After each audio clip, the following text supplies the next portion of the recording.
Good afternoon, everyone. You're welcome to Ask Dr. Sunday show. My name is Anu Ojo, and I'm greeting you from Kyiv, Ukraine. Well, thank you so much for joining us. To our friends on Facebook and our friends on YouTube, you're very much welcome to another episode on the Ask Dr. Sunday show. Well, this is a show where Dr. Sunday tries his best to answer every question that people send to him the best way he can. So we have a lot of questions today to ask Dr. Sunday as always. And as you join us today, I would like you to please go ahead and share this video. To our Facebook viewers, you could share the link or share the video on your timeline. And you could also try to add some text to it to allow people know what the video is about. Just maybe a little description of what they can expect by watching the video. And also, you could share it to the groups you belong and try to also add some text to it so people understand what the video is about. And you could suggest it to your friends by sharing it to their inboxes. This will be very good because a lot of questions will be asked and Dr. Sunday will be answering those questions, and perhaps his answer to some questions might give answers to some people who maybe they didn't even ask it.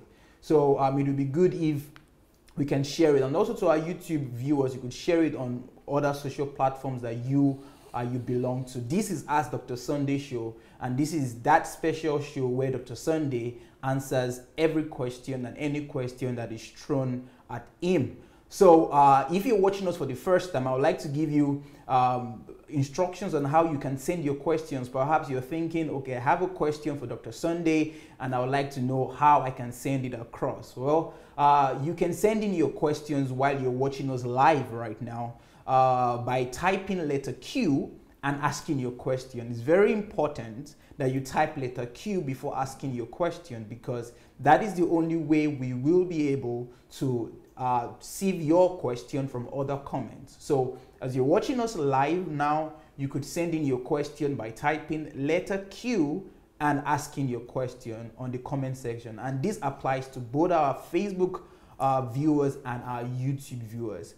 And also, if you would like to be anonymous and you don't want to ask your question online, no problem. We have another opportunity, another way you can send in your question. You could just go to Dr. Sunday's blog, which is sundayadelajabblog.com/ask. sundayadelajabblog.com/ask. So you go there, you'd see an interface where you can send in your question. You can be anonymous, and we would get your question from the blog, and I will be asking your question in subsequent episodes of Ask Dr. Sunday. So if you've not shared the link and you're just joining us, well, this is Ask Dr. Sunday show, and Dr. Sunday will be giving answers to the questions that his viewers, his friends, his enemies, and everyone who has a question to him. I ask the question and he gives the answers. All right, so guys, at this point, I would like to introduce Dr. Sunday Adelaja to you, and we would get started as soon as possible. Good afternoon, Dr. Sunday. How are you, sir? I'm doing excellent. Thank well, you. Welcome to another time of active work. Yes, sir. And it's always an opportunity. Thank you for the training and the lessons and everything. I have the jacket, and you have the trousers. Yeah. Well, it was a coincidence, you know. It was. All right, so Dr. Sunday, we have questions today for you. Last week was good because I remember we ended on a question about Ifa. Oh yeah, that was brilliant. That's why all those videos must be cut. Yeah. All of them must be cut into pieces. I'm sure you're working on it. And I'm liaising also with Pastor Okay. Joshua. So yeah, so it was a very, very explosive, and it took a lot of time for you to explain and to break the question down and everything. So guys, if you're just watching us and you like to watch other episodes of Ask Pastor Sunday show, let me say this: a lot of people don't even understand and they don't know the value of this show, like many other shows. Because with Ask Pastor Sunday show, you get the opportunity to get answers to a lot of questions that you might not have even thought of asking but you are suffering from the ignorance of those questions. I don't know if I put it quite right. Yeah, what you are trying to say basically is that what you don't know might be killing you. Yes. Or what is killing you might be exactly those things that you do not know. Exactly. I hope that's yes. And by watching Ask Pastor Sunday show, that is an opportunity for you to get to know those things and to get rid of your ignorance on those important things that is killing you. So, I mean, for you to watch previous or past episodes, it's very easy. You could just go to Ask Dr. Sunday, but first go to YouTube. You could search for Sunday Adelaja Official on YouTube, and when you get there, just type in on the search icon there on the search tab, Ask Pastor Sunday or Ask Pastor Sunday. You're going to see a playlist of a lot of Ask Pastor Sunday shows, and just play it. And I'm telling you, you just get a lot of wisdom from those questions and a lot of knowledge that would help you to make your life better on earth. So that's just my suggestion to you. You understand? And not just with Ask Pastor Sunday show, but any show that is on this platform. People don't know that any show is worth watching, and is what you just you can plan your day, plan your week. Okay, this Monday I'll be watching this show. Tuesday I'll be watching Ask Pastor Sunday. Next on Wednesday I'll be watching Pastoring Without Tears. On Thursday I'll be watching Creative and Innovative Hour, and then on Friday I'll be watching Building a New Africa. Just plan your life like that. That's what I do, though. So I'm just sharing with you some of the things the way I plan my week. So I know at least every day I must be gaining some form of knowledge from this platform, because there's so much wealth, so much treasure here that you could use in your life. All right, so we'll be starting with the first question. Dr. Sunday, are you ready? Well, by God's grace. Great. Okay, so let's have the presentation, and I'll be reading it out here. Okay. So the first question is, I know marriage is not an achievement. Achieving purpose is far more critical. However, I am often challenged by the Bible bashers of this world. They say God ordained marriage. By the Bible what? Bashers. Bashers. Okay. Yeah, bashers. They say God ordained marriage and quote, he that finds a wife finds a good thing, and so on. My observation is that most people marry for righteous sex, to elevate the guilt for of righteous sex. Righteous? Yeah, I mean, to have sex the legal way, you should be in marriage before you have sex and all that. Righteous sex. I never heard of it. Okay, and in brackets, to elevate the guilt of fornication. I'm not keen on this belief system to marry so that I can have sex without feeling guilty. So my question is, do I have to marry to have sex? Or am I banned from sex if I don't get married? What is your take on this, and what did the Bible say about unmarried people and sex? Oh yeah, if the question is about sex, is one thing. If it's about marriage, it's another thing. So I have two questions about sex. One is called Living Sexually Free. 2 books, you mean? 2 books. I have 2 books about sex. One is called Living Sexually Free, where it talks in details about this. And the other one is called Understanding and Overcoming Masturbation. Understanding and Overcoming Masturbation. So, yes, according to the Bible, of course, it is a sin to have sex without marriage. It is called fornication. It is indulging yourself without the due covenant and commitment that's demanded for sex. So sex is the only activity that you are engaged in with another person whereby you exchange blood. And you know that blood is a carrier of life. And life is in the blood. So you, just like you and I and Anu are sitting now and exchanging our blood, That's making us one. And to become one with another person, that has to demand some commitment, some higher level of commitment that is different from just casual commitment. That is why the institute of marriage is needed, because it preserves and legalizes that commitment and that covenant. Secondly, if you begin to have sex without marriage, you must know that sex carries along with it emotional implications. So let's say for the man, no, but for the woman, it does. For the man, sometimes yes, sometimes no, but mainly we could say no. But for the woman, it carries emotional, most of the time, emotional implications. So if you are dating a lady and you are just sleeping with her without any commitment, she's going to be attached to you. And if you are just going to say, okay, you can sleep with anybody because it's legal, so you are sleeping with her, with another one, with other one, fourth one, fifth one, you are making so many people to cry and to be traumatized just because you wanted to fulfill your own demand and your own, your own desires. So at the expense of your pleasure, there will be devastation. So you will be devastating others just to pleasure yourself, and that is wickedness. That is treacherous. So that is why, yes, sex is only legitimate and accepted inside a legal frame. That legal frame in our culture and all over the world is called marriage. Now, the way you come across that marriage is another discussion. But yes, sex is only legitimate in marriage.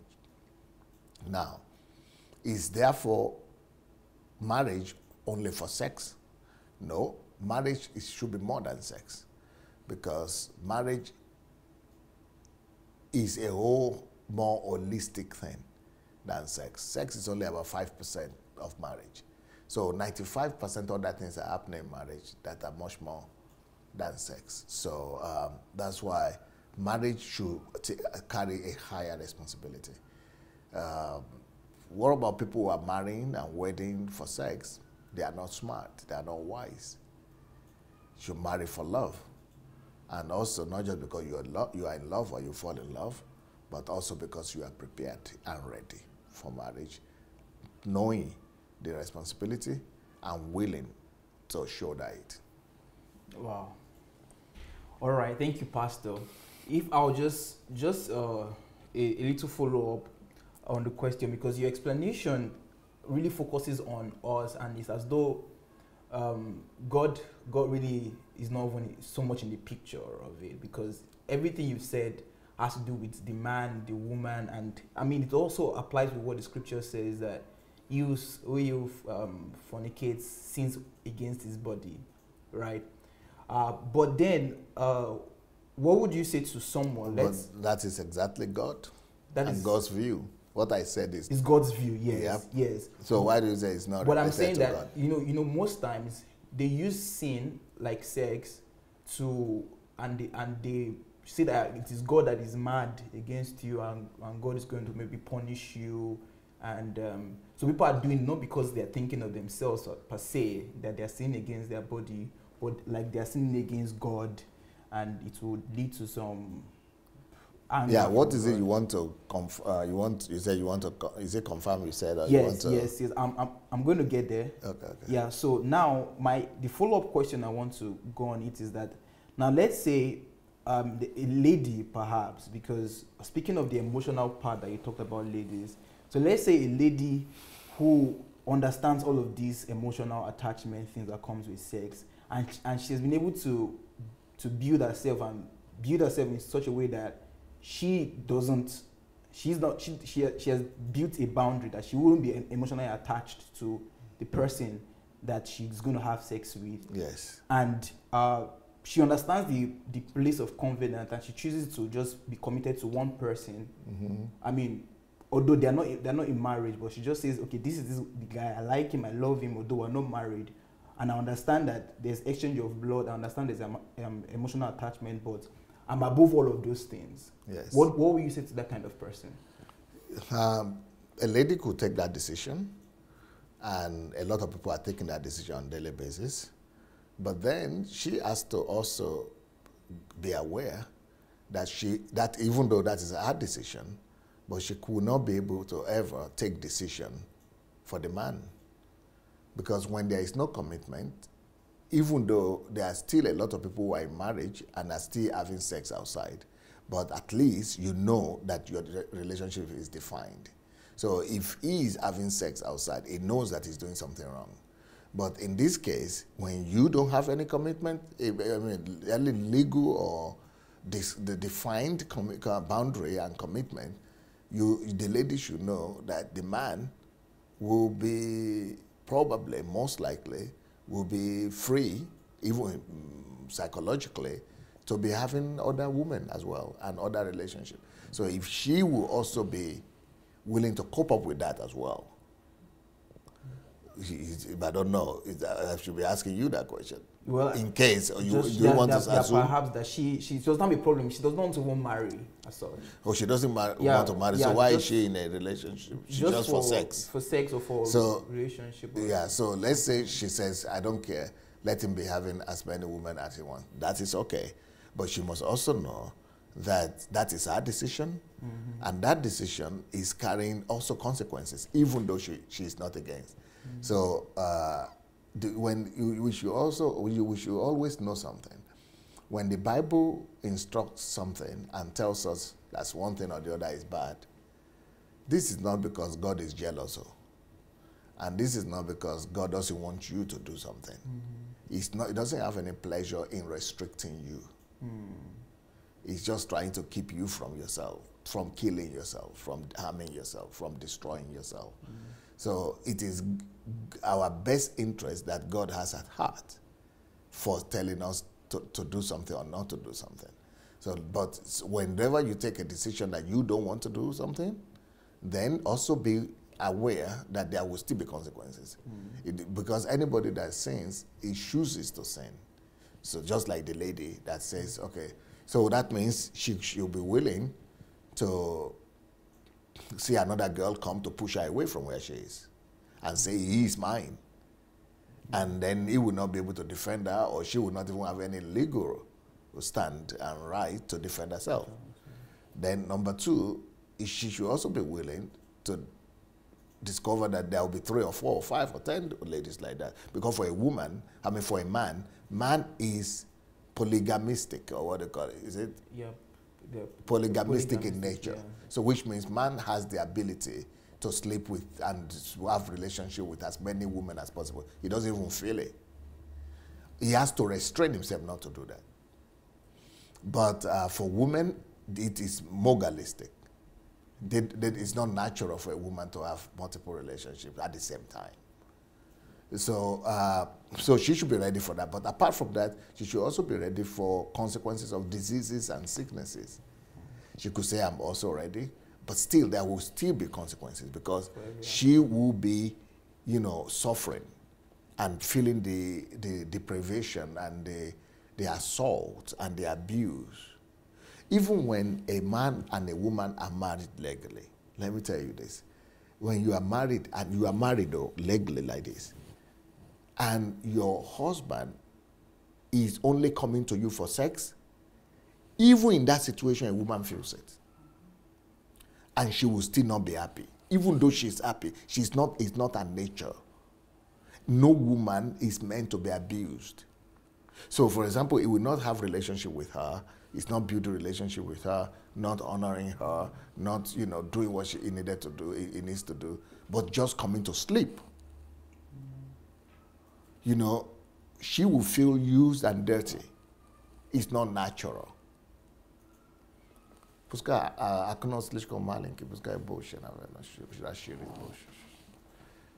it's not natural. And it's when God says it's not good and it's bad, believe me, It is wisdom to just believe God, because the fear of God is the beginning of wisdom. You might not know, have all the explanations, but at the end of the day, you will discover that it is huge wisdom. That's why I would advise everybody to read this book, Living Sexually Free. It will tell you all from every quarter of it, why and how to live sexually free. Thank you so much, Pastor. Thank you. Well, guys, this is Ask Dr. Sunday's show. If you're just joining us, I want to believe that you're already getting some answers. We have more questions, so please kindly share. Let's get people to join us. There are still more questions, and I will be going to the second one. I want to believe that Dr. Sunday's answer to that previous one was helpful, insightful, and would... yeah, because you are the one adding and correcting. You have to, first of all, answer for yourself. Well, definitely, it did help, because at the end of the day, your conclusion is that there are two conclusions I got from your explanation. Number one is that for every action, you must be ready for the consequences. Even if you are saying you're the one deciding, but just know that you will get consequences. So Yes. get ready for it. Yes. Either you know the consequence now, or you know the details about what will happen to you or not. Just know that there will be consequences for your action. Yes. And then the second one is with the wisdom of God, that if God says that you shouldn't do this, it's not because he's trying to be wicked to you, but he's trying to save you from yourself, and there is And wisdom to protect you. and protect you. So there's wisdom in it. So the best thing is just to follow his wisdom, and maybe over time, in retrospect, or while you're in it, you'll begin to discover the wisdom in it. So Yep. those are the two things I got from that. All right, let's go to the second question. DSA, I know you to be very vocal with Nigeria's politics, especially how you campaigned for Buhari last election. Sir, why are you silent now? Secondly, I have watched all your interviews with the presidential candidates. Some were impressing while others were not. I believe you are aware of the emergence of Atiku Abubakar as the PDP candidate and the endorsement he got from Obasanjo. What do you have to say about all this? Is there really hope for Nigeria? Thanks. The person said, I'm very vocal. So as a result, does the person want to tell me that I've not been vocal enough about that? You know, can you try to clarify that for me? Try to find out what he's trying to say. Well, does that mean that I've not been vocal enough? What he's saying is that, why are you silent now? Maybe perhaps because the Buhari's... Am I silent? Buhari. That's going to be a revelation. No, for me. I don't want to believe you're silent. However, maybe his silence that he's expecting, or the what he's expecting you to say, is that because putting it very close to Buhari and juxtaposing it with your campaign for Buhari's last election. Yeah. And then... Okay, in comparison. Yeah, in it's comparison. like I've been silent. It's like, yeah, because you were everywhere for Yes. the last election, but now the election is close and you're not putting so much intensity as you were putting for the last one. So maybe that's what he interprets. Okay, then I would rather read the question myself. DSA, I know you to be very vocal with Nigeria's politics, especially how you campaign, comparison to how you campaign for Buhari last election. Yes. Sir, why are you silent now? Okay, maybe in comparison, you could say I'm silent now, especially when you compare to how I was very active and vocal last time in 2015. In 2015, the destiny of our nation was at stake. Number one. Number two, in 2015, the options we have was either for Jonathan to continue or for somebody else to take over. That time, with the way the country was being run, it was, the country was going to, if Jonathan had won that election, the country would have fallen apart now. There would be no Nigeria. Or if there is Nigeria, it will only be like Venezuela. If you know what is happening in Venezuela or Yemen, that is what would have been happening in Nigeria right now. So one of the greatest decisions of our country is the fact that we campaigned against the re-election of Jonathan. Now, there are some people who don't understand that and who are rather blaming us or blaming people like me who campaigned against Jonathan and saying that we are to blame for what is happening right now. Now, let me tell you something. Those people, if they would know the facts, they should rather be thanking God and praying to God for God to bless all that campaigned for Jonathan not to be re-elected, if they know what we know. But if they don't know what we know, and they think that, or if they think they know, and they are still saying that Jonathan was going to be better than Buhari, I believe that such a person doesn't have conscience, doesn't have the fear of God, and doesn't even have the love of Nigeria. Those people are mainly people who love themselves more than they love the country. They love themselves and their pocket and their gain, what they are gaining from it, than what the nation or the destiny of the nation. You know, even people who served under that government themselves knew that no way. I mean, can you imagine a government where by all the budget was going to pay salaries, and even was going to, we don't know where it was going, even to pay salaries, they were borrowing to pay salaries. That was back since then. Can you imagine a government whereby it was, you know, 1 barrel of oil was $140, and the budget now, when for these past 3 years, when this Buhari has been here, is bigger, almost double of the budget when the money was, when the income was 3 times higher, and the budget now is 2 times higher than where was the money going? Mm. So there is no option in that one. I needed to campaign, and if you look properly, I think, I don't know if I have the list of, somebody was complaining against me and other people and saying we put Nigeria in this trouble, and the person got a list. I don't have it. The person got a list of Nigerians that were said to have campaigned against Jonathan. That it is those Nigerians who put the country in this kind of problem. And that list, if you look at that list, you will see that they are the most educated and the most progressive Nigerians ever. And for somebody to now say, oh, okay, wisdom failed, it's just because those people missed it, that's why Nigeria is having the problem that we're having. I'm sure some people are trying to tell me that, no, but see where we are right now. I'm going to talk about where we are right now, but I'm going to try actually and get the names, because by the time you see the names of these Nigerians that they said, you know, put us into trouble, you will discover that these Nigerians are not foolish at all. They are probably one of the best Nigerians you ever come across. And I'm in that list, and I'm proud of it. And I'm ever going to be proud of the fact that, yes, I was one of the people that worked hard and hard for Jonathan to be removed from that place. Jonathan doesn't have any business being in that place, especially after I've met with him myself. And I met with him, and after meeting with him twice, I came to the conclusion that that guy is clueless. I mean, no, let's just leave Jonathan alone. Now, let me answer your question, because that's the one you want me to answer.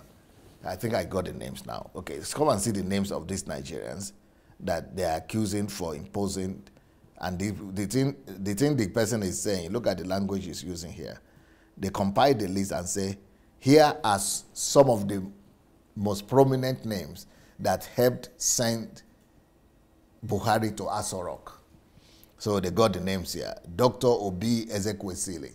No, that Obi Ezekwesili now is against the same government that she helped to put in place, all right? And they are all denying it. And they're saying, no, we didn't do it. We just fought against Jonathan, but we didn't impose Buhari. But Aib said I didn't just fight against Jonathan, but I campaigned and I imposed Buhari, and I'm happy I did. But later on, I'll tell you one of the other reasons why. So Fela Dorotoye, he himself is running for presidency now, and he's saying that, no, I didn't campaign. They are all denying it. But I am not denying it. I campaigned, and I'm insisting that that's one of the very best things that we ever did. Let's look at the other people. Atiku Abubakar, all these three people are running against Buhari right now, but they all campaigned against Jonathan. Why? Because they knew that Jonathan couldn't have continued. Then Omoyele Sowore is here. He's also denying it. No, I didn't campaign. I was never against. Because they are all denying it because they want to be elected now. They don't want to have associated with this present government. I say, no, I never campaigned. No. But this record is there.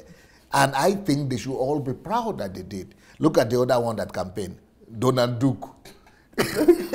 All these people, they are presidential. All of them are presidential. Every name I've read so far are presidential aspirants. Yeah. And they all campaign for Jonathan to be removed. Yeah. And they campaign for Buhari to be in his place, brother.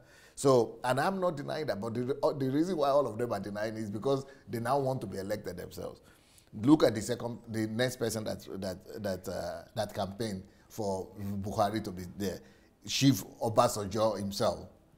He campaigned for Jonathan to be removed and for Buhari to come. Now, somebody will say he has changed his mind. We'll go there later on. Then the next one is Professor Charles Soludo. Tell me who is foolish out of all these names. No. I mean, you rather tell. I would rather ask you for the list of people who are greater than this one, or who are not, who are better than this one. So for you to, okay, let's keep on going. Then the next one that campaigned for Buhari to be there is Tunde Bakare. Then Sunday Adelaja. And if anybody that has listened to Sunday Adelaja very well, you know that I'm not as foolish as people think. I am not foolish at all. I know a lot that people might not be giving me credit for. And I surely know one or two things about Nigeria and how nations should be governed. But then, apart from Sunday Adelaja, we have Father Ejike Mbaka. You know, then we have Professor Yemi Oshibajo, he's in government. Then we have Tam David West. Then we have Professor Wole Soyinka. Then you have Chris Okotie. So these are the names of 14 prominent Nigerians that campaigned for Jonathan to be out. For Jonathan to be, yes. Now let's go back to that question. Because I'm sure that I've still not answered the question of that guy. Yeah, no. Yeah, I've still not answered. So I'll keep on reading the question. So the question now is that why are you silent now? Okay. Why I'm silent now? I have my reason why I'm silent now.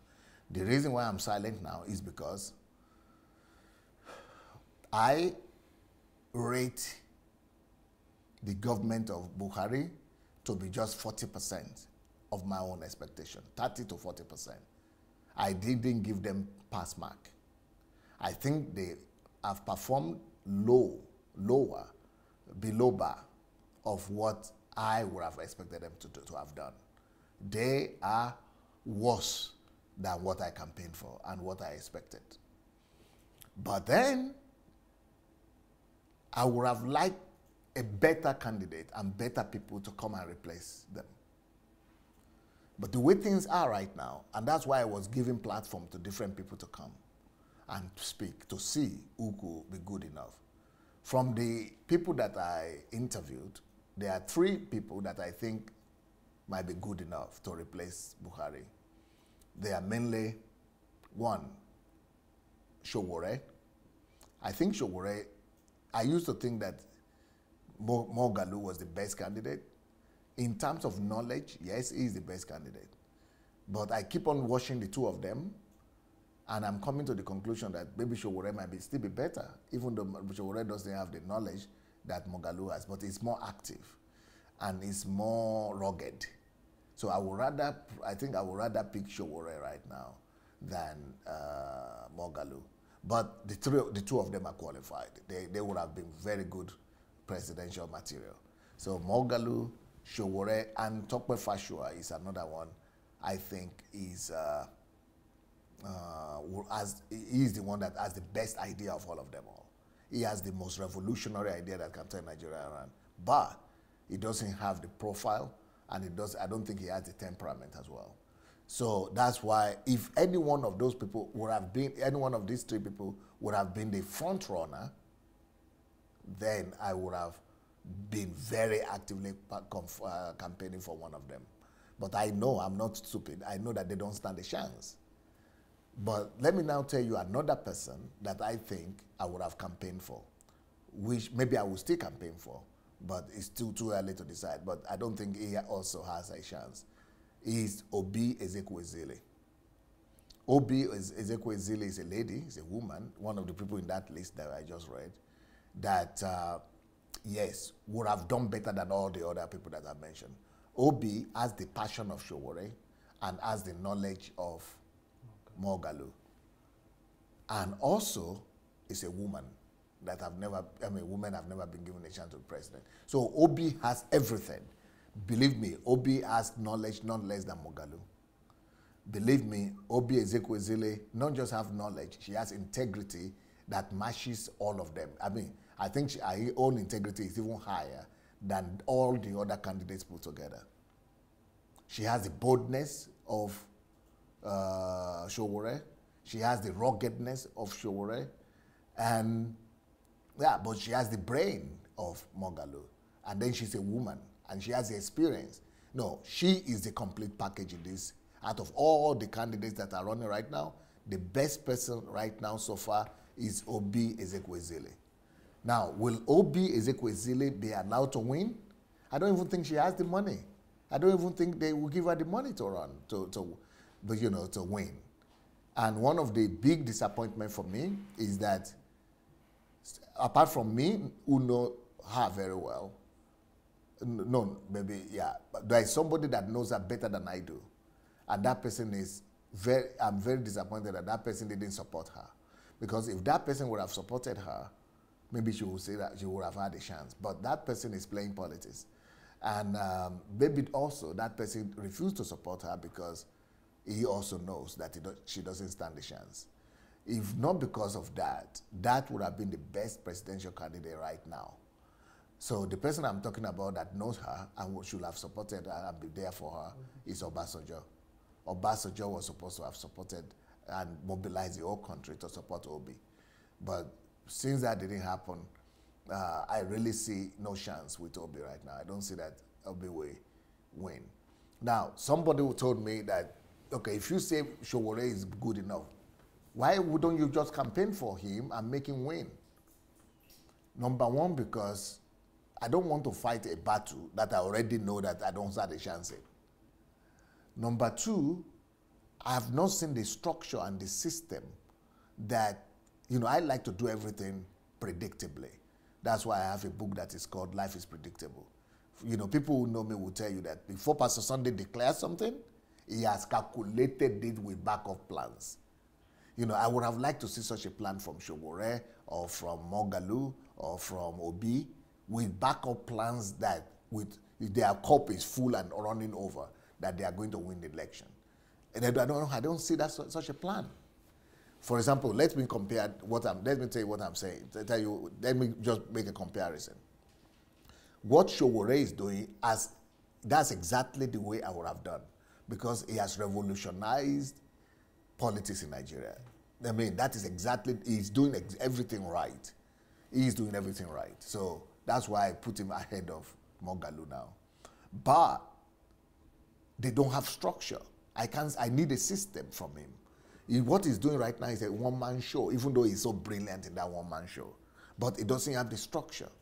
But let me show you a contrast and a comparison to what I'm saying. The way we do things here, the way when we were running to win the election here, I put forward 1,500 organizations.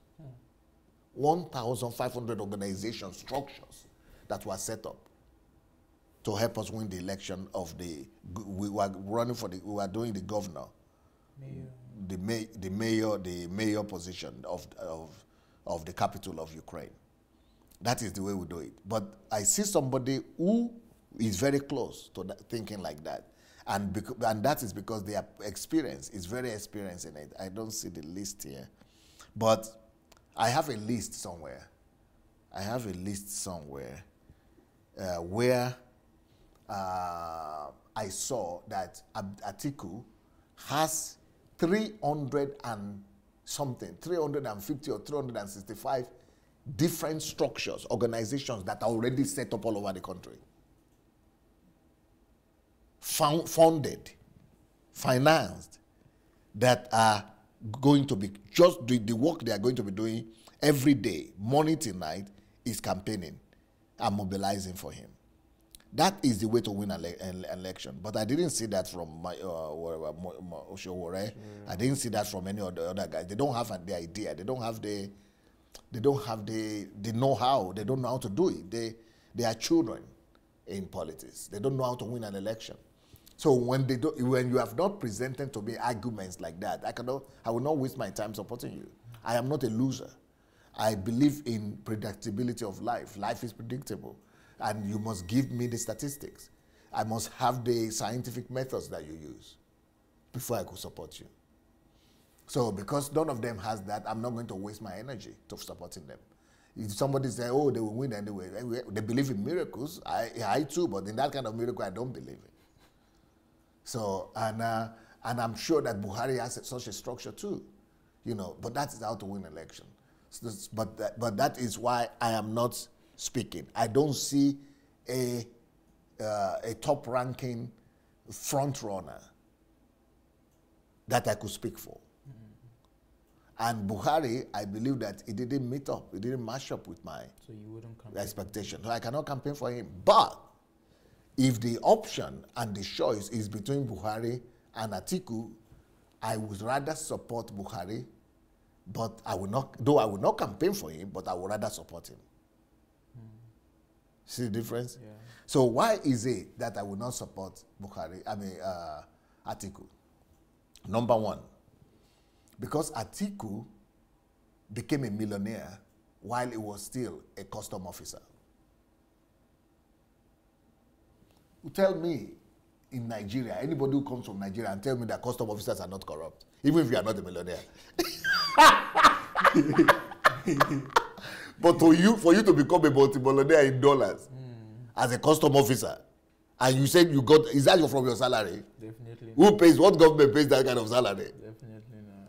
So I don't need to be told anything else. I think myself. So for me, I have my conclusion about Atiku. That is number one. Number two, if you are a sitting vice president and the international government are chasing you all over the world, America is chasing you, they want you to be repatriated, just like Ala Messiaga or whatever is there. Alai Messiaga or whatever. Yes, DR Pereira. He's the same kind of guy. So that one, I'm not foolish enough for the whole world, America, to be saying you cannot come to the country. They even looked at his case in the Senate, in the Congress.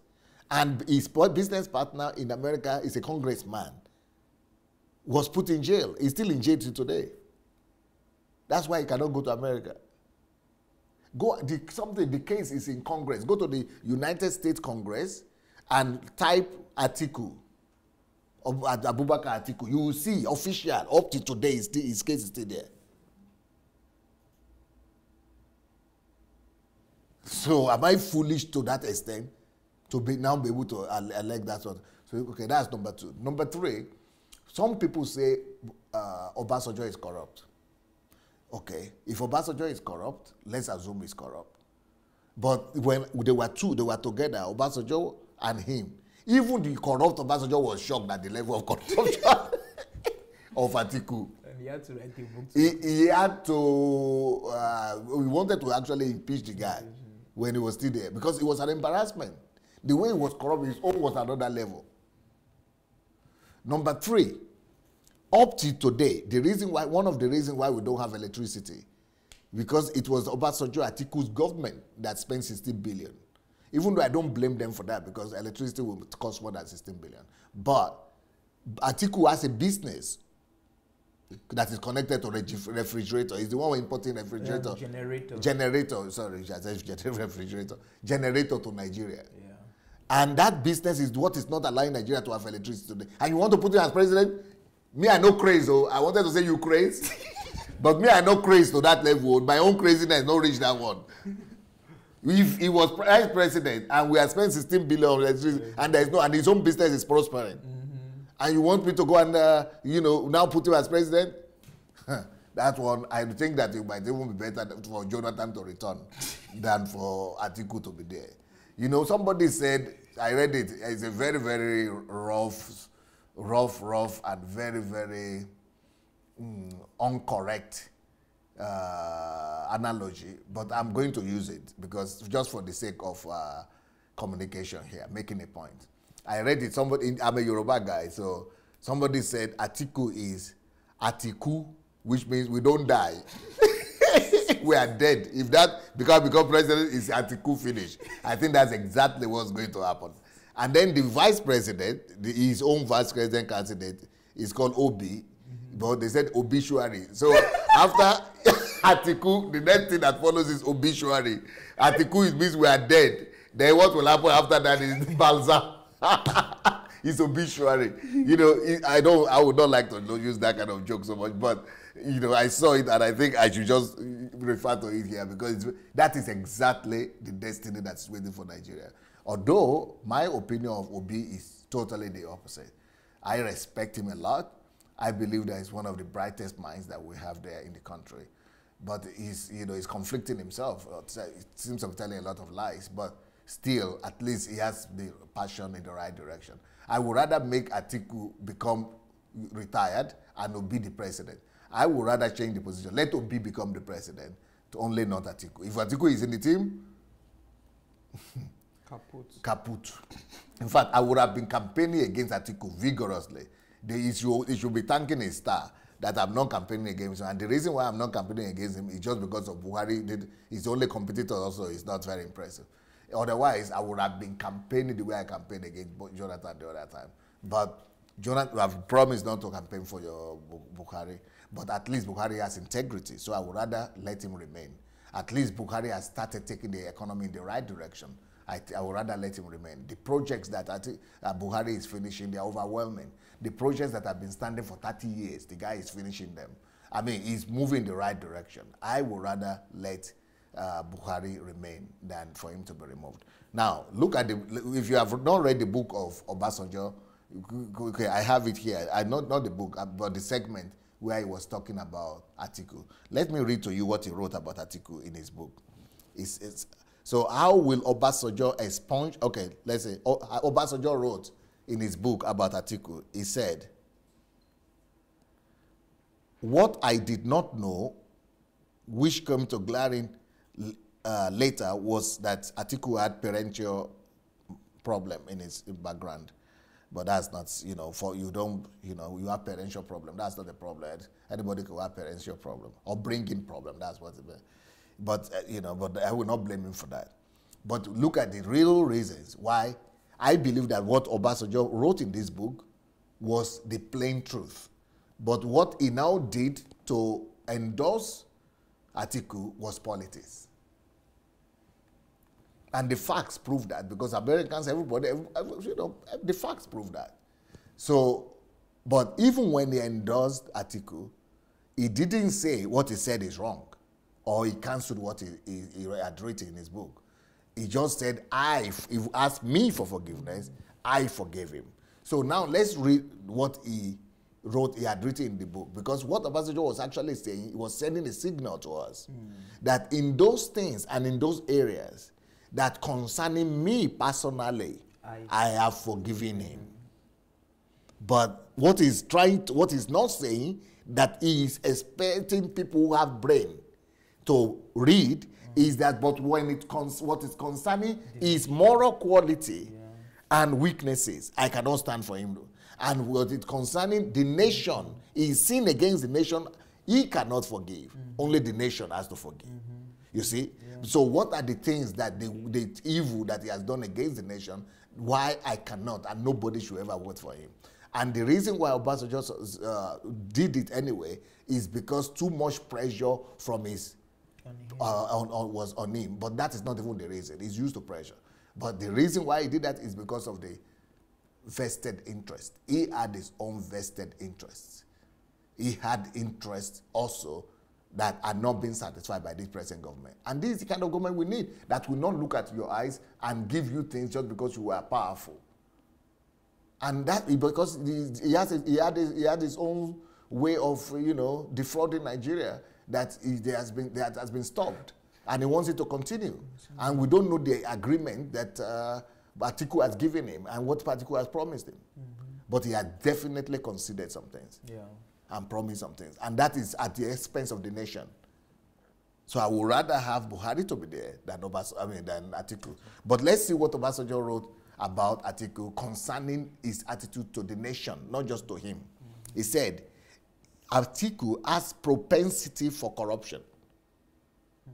Propensity to corruption. It's just what do you call it? It's just not eagerness. It's just inclined. Is it inclined? An inclination. An inclination to corruption. It's just by all his.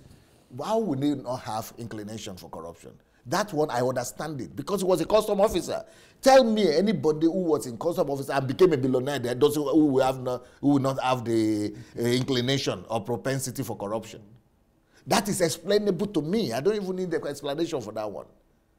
Of course, that is understandable because it's facts proving. Yeah. That is number one. Number two, Atiku has the tendency to disloyalty. I cannot prove that. But that disloyalty might be something personal. He was disloyal to him. So maybe you have forgiven him about that. But disloyalty also could be against the nation. And if you became a millionaire where you were a custom officer, I see disloyalty against the nation right there, bold. And also with the Mikano generator business. The generator business. Is that not disloyalty against the nation? So, next one. So, Obasanjo can forgive his own, but he cannot forgive against the nation. The next one is his inability to say and stick to the truth at all time. That is, it means that he has moral issue. He has integrity issue. He's not a lover of truth. And for me, that is the biggest problem here. And that is exactly the picture of what is wrong with the whole Nigeria as a whole. No love for truth. If Obasanjo that people accuse of not being, straightforward or not being corrupt, so for me, I used to have a lot of respect for Obasanjo, and I still do. And I think it was a person of truth. But for that person to now be saying that this person cannot stick to truth or say truth, he has inability. He's not capable of saying the truth or sticking to the truth at all times. He doesn't have the ability to say the truth or talk less of sticking to the truth. That's a major flaw. That's not, I don't even want to have anything to do with that kind of person. Next one. Atiku has a propensity for poor judgment. Now, I've not tried that. I don't know that. I don't have facts for that. But this is his boss saying that. So that he has poor judgment. I even had Obasanjo saying it, that I gave him a lot of work because I wanted him to succeed me. The reason I even put him there as my vice president for him to become president after me. But his poor judgment was alarming. And he was always complaining. He just wanted to be vice president and enjoy the position, but not to work hard. And he was even complaining to him as a president that you are giving me too much work. Too much work. So why are you there? So that is not what I could judge, but that is what he wrote about him. And this concerns the nation. Yeah. If this is true, he cannot forgive this. Yeah. Propensity for poor judgment is not something you can forgive. True. Lack of truth is not something that you can forgive. These are things that will ruin a nation. I wrote a book, and the book is called Why Nations Fail.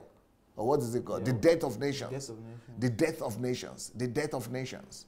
Why countries fail. The Death of Nations. So the death of nations, in my book, these are the things that lead to the death of nations.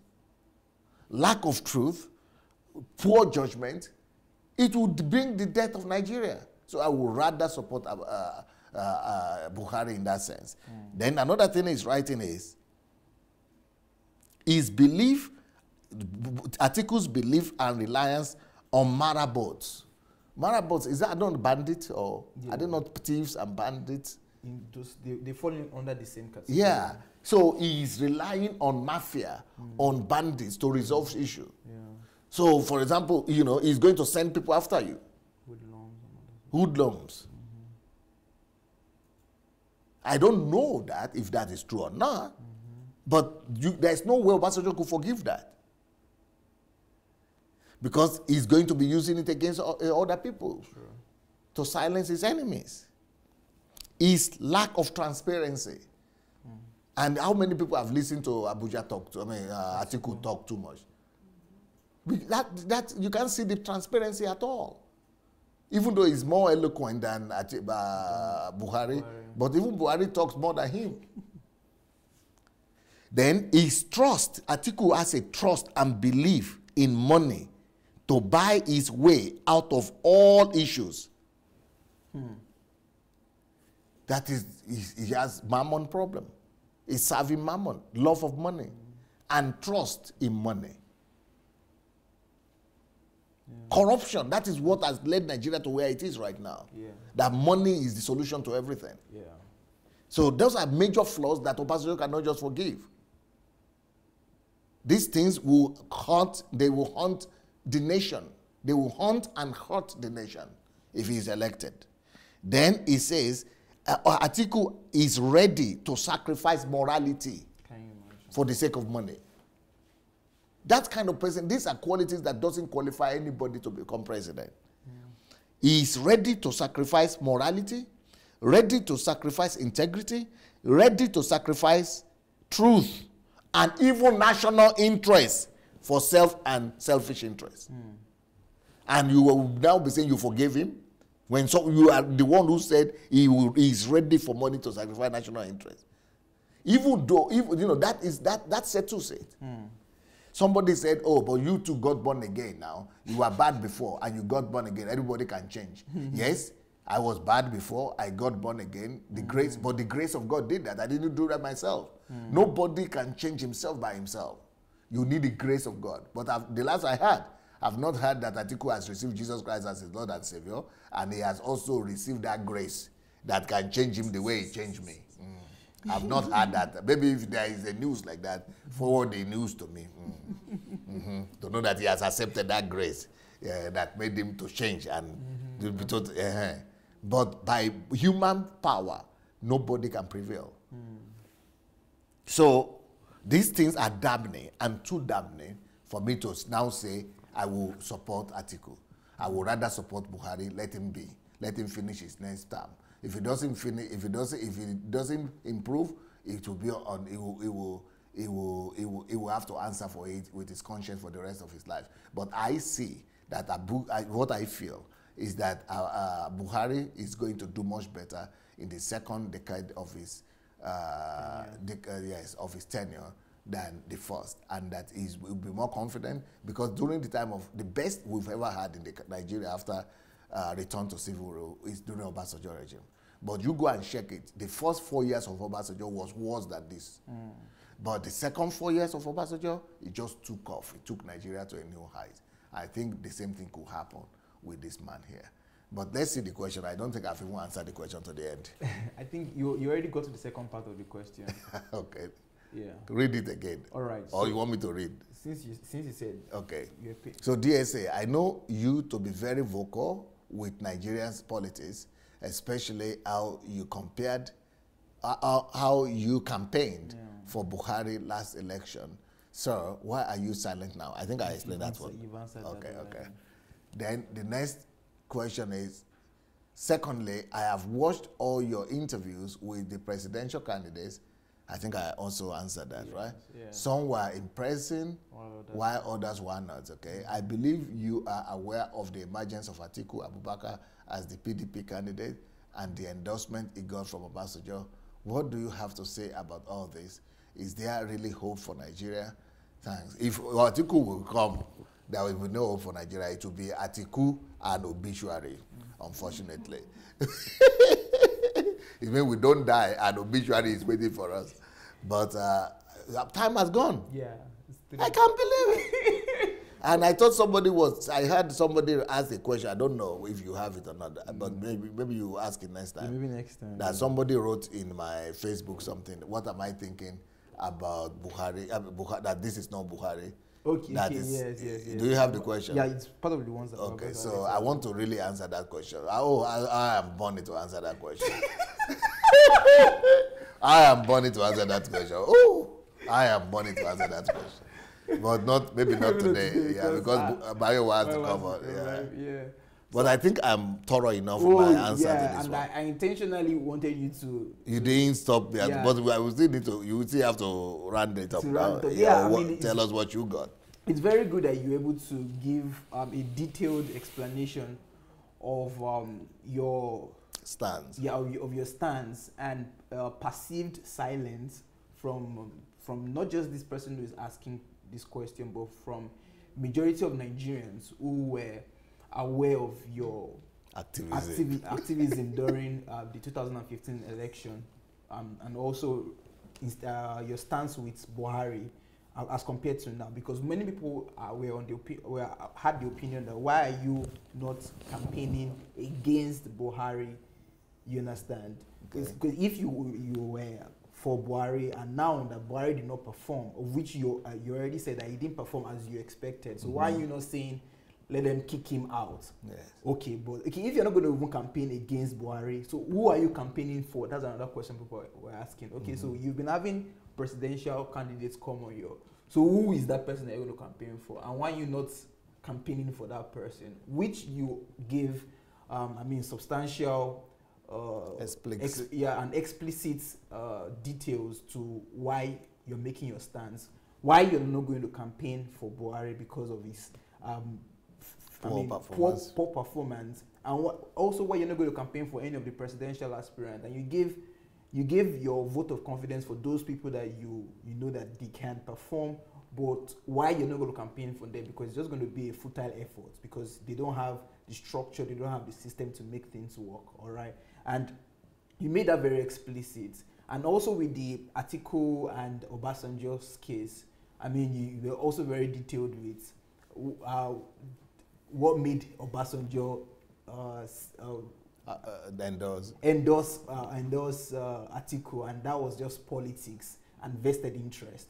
And also with all of the facts that Obasanjo had written about the life of Atiku to himself, understand? So everything just shows that no, Atiku is definitely not the person to rule the nation. And anyone who has a mind that can think and can just pay attention to the facts will know that no, Atiku is not the person to take that role as the president of the nation. And that's quite explicit. And talking about the hope for Nigeria, although I would have loved you to communicate that hope, not with the outcome of the election, but your personal hope. But I think you've said that many times, so that might not be. I can say a few things about hope for Nigeria. All right. Okay. So, is there any hope for Nigeria? Yeah, is there really hope for Nigeria? If I'm going to say this, people are going to say I am magnanimous. What do they call magnanimous?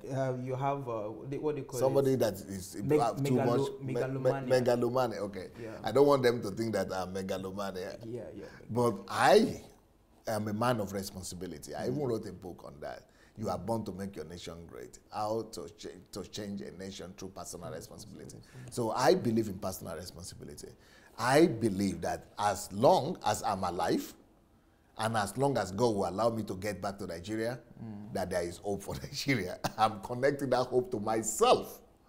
And I'm not ashamed of that. Not because I want to be president or I want to be governor or politicians. No. I just believe in taking responsibility and fixing things.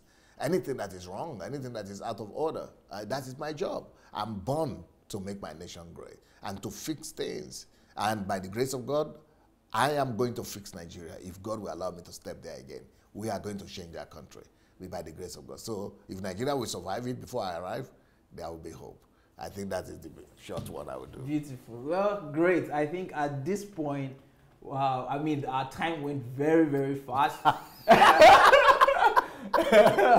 Yeah, our time went extremely fast, but I'm happy. Only 2 questions? Just 2 questions. Just 2 questions we're able to answer today. But well, that's what you get from having someone who has depth and someone who is not shallow-minded and who is about details and very meticulous and making sure that there are no gray areas. All right, so you get everything there. So there's no how you would listen to Dr. Sunday answer a question that you wouldn't find a loophole in his answer, or you would hardly find a loophole in his answer, and that's what you get. I mean, 1 hour, 2 questions. You can only get that from Dr. Sunday.